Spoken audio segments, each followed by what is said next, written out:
Assalamualaikum warahmatullahi wabarakatuh. Halo guys, perkenalkan nama aku Isna Indah Kurniawati dengan NIM akhir 23 dan teman Saya Andis Makfiro dengan NIM akhir 25. Oke, di sini kita mau membahas tentang metode pengajaran dan kritik sistem pendidikan dalam kitab Muqaddimah karangan Ibnu Khaldun. Simak terus ya guys. Oke guys, di sini kita mau menjelaskan sedikit tentang biografi dari Ibnu Khaldun.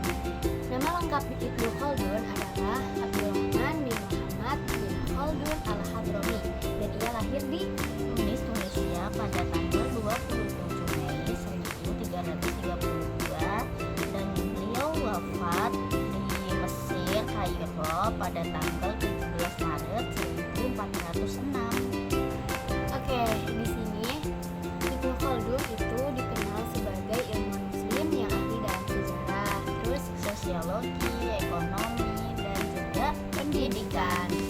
Salah satu karyanya itu adalah kitab Muqaddimah. Karena kitab Muqaddimah ini dikenal sebagai karya awal dalam ilmu sosiologi. Itu guys. Secara umum di dalam kitab Muqaddimah ini kan ngebahas apa aja sih?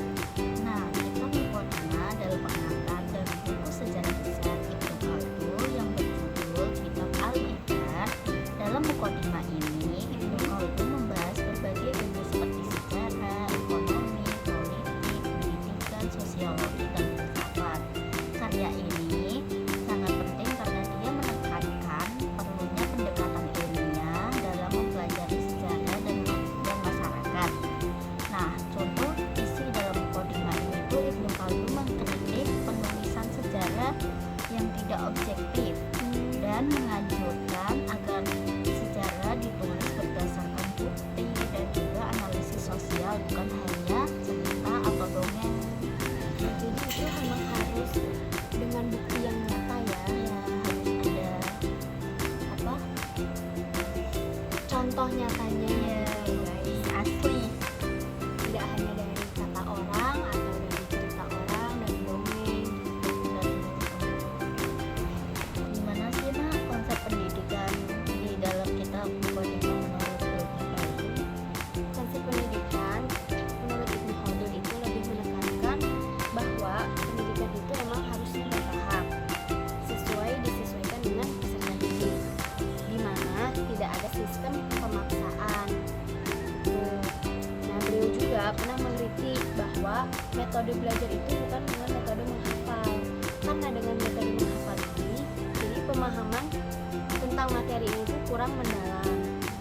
Nah, menurut beliau, proses belajar itu harus dilakukan dengan memahami terlebih dahulu, kemudian menghafal dan akhirnya menguasai materi itu.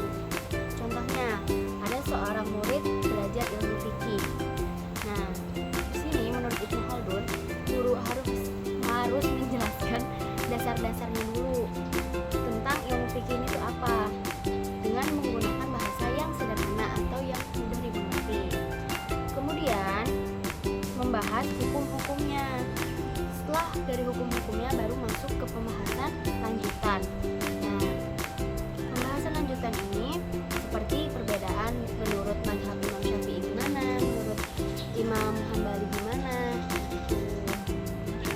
Jadi sistemnya tidak boleh menghafal ya, harus ada dikasih ini ibaratnya dasar-dasarnya dulu, Baru ke yang lebih mendalam.